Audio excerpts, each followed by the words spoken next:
एक आवश्यक सूचना। ये कहानी सच्ची घटनाओं पर आधारित है। ये चैनल सिर्फ और सिर्फ असल जिंदगी में घटित किस्से कहानियों को ही आप तक पहुंचाता है। हमारा मकसद किसी जाति, धर्म या समुदाय को ठेस पहुंचाना नहीं है। कमजोर दिल वाले इस वीडियो को ना देखें और सच्ची घटनाओं को पसंद करने वाले चैनल को सब्सक्राइब जरूर करें। तो कमर की पेटी बांध लीजिए, चलिए चलते हैं भूतों की नगरी और देखते हैं। सूरज ढल रहा था और बटवल के बाहरी इलाके में स्थित पुराना बंगला गहराती धुंध में और भी भयानक लग रहा था। रमेश और सुरेश, दो दोस्त जो रोमांच के शौकीन थे, आज रात इसी बंगले में रुकने का फैसला कर चुके थे। स्थानीय लोगों का कहना था कि इस बंगले में एक दुष्ट आत्मा का वास है जो कई साल पहले रहस्यमय परिस्थितियों में मर गई थी। रमेश, जो हमेशा से थोड़ा डरपोक था, थोड़ा हिचकिचा रहा था, लेकिन सुरेश के उत्साह के आगे उसकी एक न चली। सुरेश लंबा और साहसी भूत प्रेतों की कहानियों पर हंसता था। अरे यार, ये सब बातें बूढ़ों की हैं। आज हम साबित कर देंगे कि यहाँ कुछ नहीं है, सुरेश ने बंगले के जर्जर लोहे के गेट को धक्का देते हुए कहा। गेट एक चीखती हुई आवाज के साथ खुला, जैसे बंगले का भूत उनका स्वागत कर रहा हो।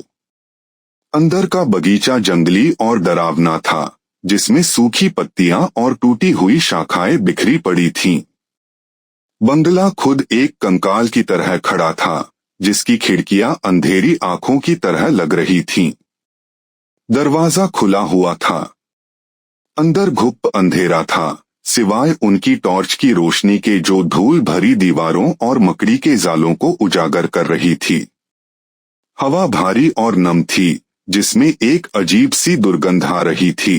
हेलो, सुरेश ने अपनी आवाज को सामान्य रखने की कोशिश करते हुए पुकारा। उसकी आवाज अंधेरे में गूंज उठी और फिर खामोशी छा गई। वे धीरे धीरे अंदर चले।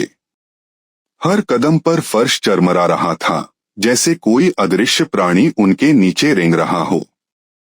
कमरे खाली थे, फर्नीचर पर सफेद चादरें पड़ी हुई थीं, जो भूतिया आकृतियों की तरह लग रही थीं। अचानक एक ठंडी हवा का झोंका कमरे से गुजरा और एक दरवाजा अपने आप बंद हो गया। धड़ाम। रमेश डर से कांप उठा और सुरेश का हाथ पकड़ लिया।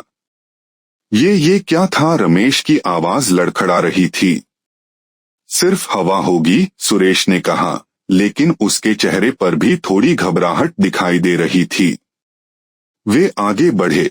दूसरी मंजिल पर उन्हें एक कमरा मिला जो बाकी हिस्सों से अलग था। दरवाजा थोड़ा खुला हुआ था और अंदर से धीमी सी रोने की आवाज आ रही थी। सुरेश ने धीरे से दरवाजा खोला। कमरे में एक पुरानी कुर्सी पर एक धुंधली आकृति बैठी हुई थी। वह हिल नहीं रही थी, लेकिन उसकी सिसकियां स्पष्ट सुनाई दे रही थीं। रमेश डर से पत्थर की तरह जम गया। सुरेश ने अपनी टॉर्च की रोशनी उस आकृति पर डाली। वह एक औरत की धुंधली सी झलक थी। उसका चेहरा ढका हुआ था, लेकिन उसके शरीर से निकलने वाली उदासी महसूस की जा सकती थी। कौन हो तुम? सुरेश ने हिम्मत जुटाकर पूछा। रोने की आवाज अचानक बंद हो गई। आकृति धीरे धीरे मुड़ी। जैसे ही उसने अपना चेहरा उठाया, एक चीख रमेश के गले से निकली। उस औरत का चेहरा नहीं था, वहां सिर्फ एक गहरा, खाली गड्ढा था। वह भयानक खाली चेहरा उनकी ओर घूर रहा था। कमरे में हवा ठंडी हो गई और एक भयानक गड़गड़ाहट सुनाई दी।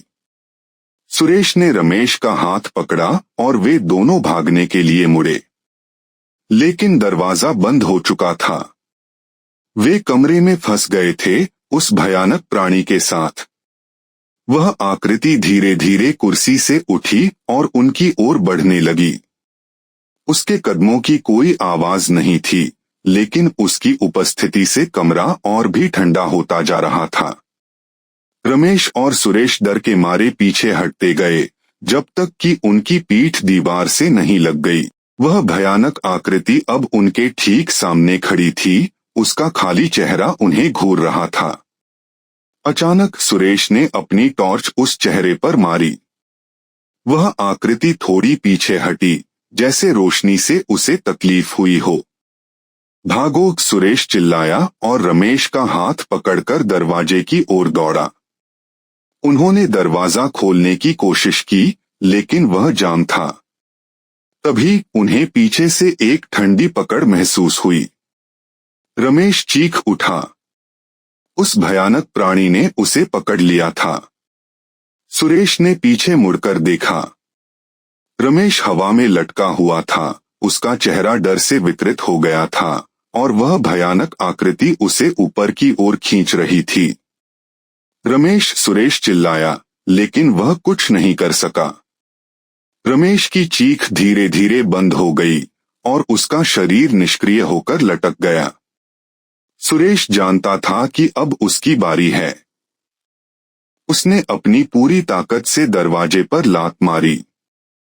एक जोरदार आवाज के साथ दरवाजा खुल गया। वह बिना पीछे देखे भागा। वह बंगले से बाहर निकला, अंधेरे बगीचे को पार किया और गेट खोलकर सड़क पर आ गया। वह तब तक दौड़ता रहा जब तक उसके फेफड़ों में दर्द नहीं होने लगा। उस रात के बाद सुरेश कभी उस बंगले के पास नहीं गया।